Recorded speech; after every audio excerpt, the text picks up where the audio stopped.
Dan dalam masa yang sama, kita juga nak bersama dengan Profesor Madya Dr. Hamidin Abdul Hamid, pengasis politik yang juga fellow penyelidik Ilham Center. Terima kasih Prof bersama kami dalam waktu yang singkat ini. Prof, apa pilihan terbaik yang ada pada Barisan Nasional ataupun pada UMNO ketika mereka berhadapan dengan situasi seperti ini? Terima kasih Hakim. Saya melihat ada beberapa pilihan yang boleh diambil oleh UMNO berdepan dengan apa yang telah berlaku semenjak semalam apabila permohonan untuk pengisian darurat oleh Yang Berhormat Perdana Menteri telah ditolak hasil daripada titah yang dikeluarkan oleh Yang Tuan Agong pada petang semalam. Saya melihat perkara pertama yang UMNO akan lakukan ialah untuk memastikan bahawa mereka masih lagi akan mendapatkan keuntungan yang besar dalam apa sahaja tindakan mereka pada masa akan datang, terutamanya dalam membentuk kehendak politik UMNO sebagai sebuah parti.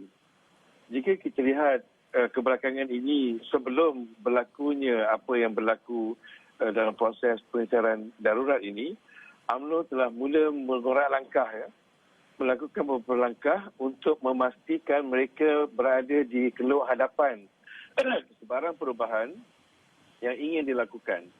Dalam konteks ini kita melihat bagaimana UMNO menyatakan sokongannya kepada Datuk Seri Anwar Ibrahim untuk mengambil alih tampuk pemerintahan, dan juga terdapat suara-suara dalam UMNO yang mahu pembubaran parlimen diadakan. Dan pada masa yang sama ada juga kumpulan di dalam UMNO yang mahu supaya sokongan terus diberikan kepada kerajaan Perikatan Nasional di bawah pimpinan Tan Sri Muhyiddin. Jadi saya melihat dinamika dalaman parti UMNO ini akan terus berlaku bagi ketika ini. Cuma persoalannya dengan keadaan yang baru berlaku ini akan menjadikan dinamika itu berubah dan akan memberikan lebih tekanan kepada Tan Sri Muhyiddin, terutamanya dalam konteks berdepan dengan pembentangan bajet pada bulan November ini. Jadi oleh itu saya kira UMNO mempunyai beberapa pilihan.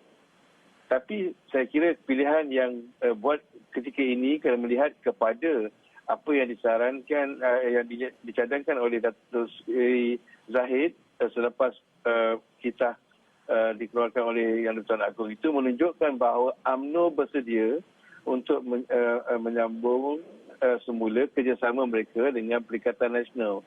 Cuma persoalannya di sini dalam bentuk bagaimanakah sokongan itu akan diberikan, atau saya melihat adakah UMNO akan terus mendesak Perikatan Nasional untuk melakukan pembubaran parlimen. Prof, kita lihat pada ketika ini Perdana Menteri Tan Sri Muhyiddin Yassin yang juga Presiden Bersatu seolah-olah berada dalam keadaan yang sedikit tertekan dengan tekanan ataupun untuk memenuhi permintaan daripada kalangan ahli Parlimen UMNO. Dan antara yang disebut-sebut sebentar tadi oleh wartawan di lokasi dan juga apa yang dicadangkan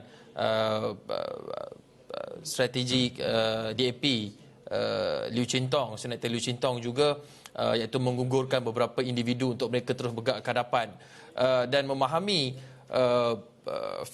situasi ini.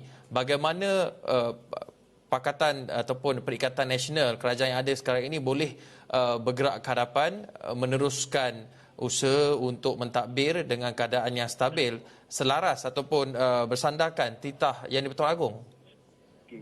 Terima kasih, Hakim. Di sini yang saya katakan tadi, di sebalik kita melihat kepada dinamika permintaan parti-parti politik, kata kuncinya masih lagi terletak kepada Tan Sri Muhyiddin dan bagaimana beliau akan mendekati persoalan ini.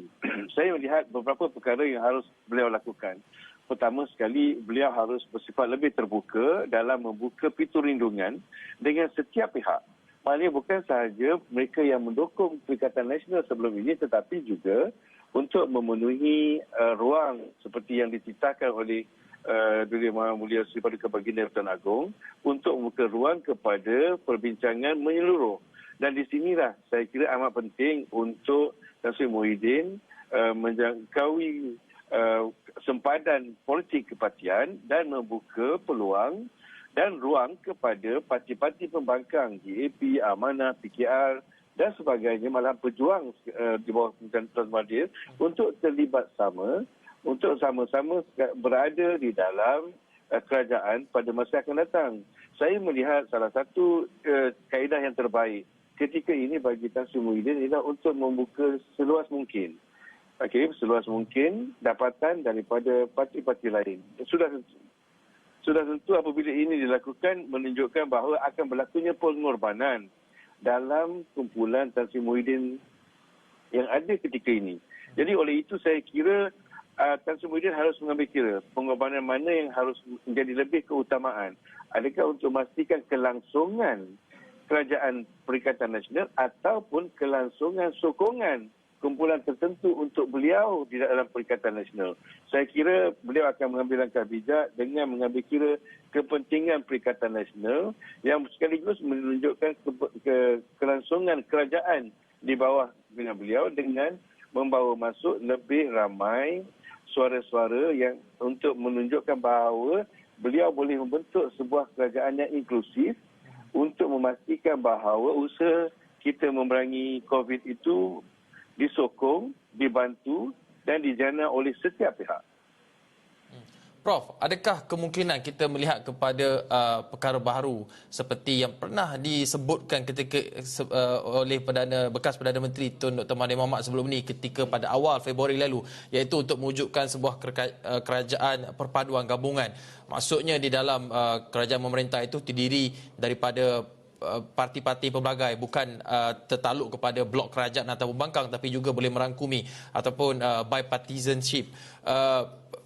Kata kuncinya di sini adalah pengorbanan. Pengorbanan apakah, jenis pengorbanan apakah yang sanggup ataupun boleh dilakukan dalam usaha kita untuk yang pertamanya melihat kepada belanjawan 2021 yang dalam masa kurang dari 2 minggu saja lagi.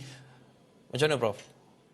Saya melihat dalam kita bercakap tentang pengorbanan ini, pengorbanan bukan sahaja dilakukan oleh Tan Sri Muhyiddin. Sekiranya beliau mengambil pendekatan untuk mengambil guna cadangan yang pernah dicadangkan ketika era kali kedua beliau memerintah Tun Dr. Mahathir untuk membentuk sebuah kerajaan unity government.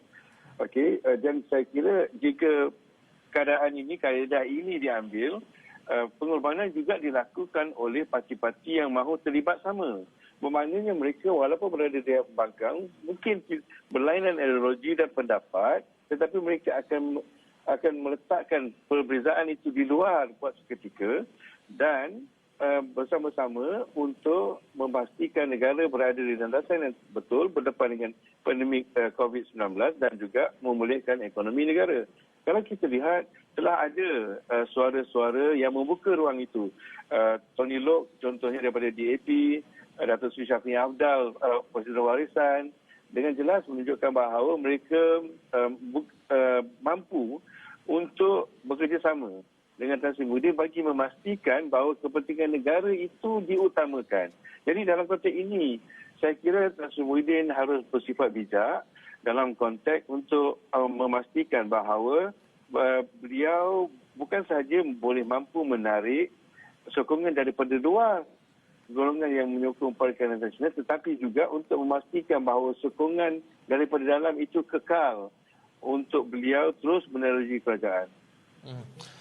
Prof, kita lihat kenyataan daripada DAP yang menyatakan bahawa DAP sedia bekerjasama dengan Muhyiddin jika Hamzah merujuk kepada Menteri Dalam Negeri Datuk Seri Hamzah Zainuddin dan juga Azmin merujuk kepada Menteri Perdagangan Antarabangsa dan Industri MITI Datuk Seri Muhammad Azmin Ali digugurkan ataupun letak jawatan.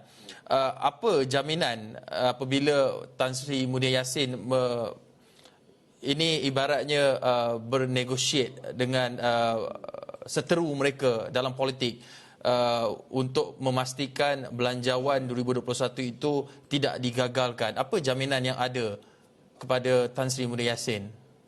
Walaupun telah mula ada suara-suara permintaan seperti yang Hakim katakan tadi, tapi saya masih lagi tidak melihat itu sebagai satu permintaan rasmi dari sebuah parti, terutama daripada DAP. Saya melihat itu lebih merupakan lontaran idea kepada seorang yang mungkin mempunyai pengaruh dalam DAP. Kita mengetahui bahawa Lee Chin Tong selalunya menjadi spokesperson kepada DAP, tapi adakah itu merupakan satu pendirian rasmi DAP masih lagi saya rasa belum boleh kita sahkan. Tapi pada masa yang sama saya melihat seperti yang saya katakan tadi bahawa Tan Sri Muhyiddin harus memikirkan manakah yang lebih penting ketika ini, survival, sokongan kumpulan tertentu untuk beliau berjaya di dalam partinya ataupun beliau mendapatkan sokongan yang lebih meluas yang akan menjamin kelangsungan Perikatan Nasional sehinggalah kepada PRU yang akan datang. Saya rasa ini dilema yang harus dihadapi, yang harus ditangani dengan cermat oleh Tan Sri Muhyiddin untuk memastikan kestabilan kerajaan. Itu yang paling penting. Kestabilan kerajaan dan kerjasama mampu dibina dengan kumpulan di luar daripada Perikatan Nasional.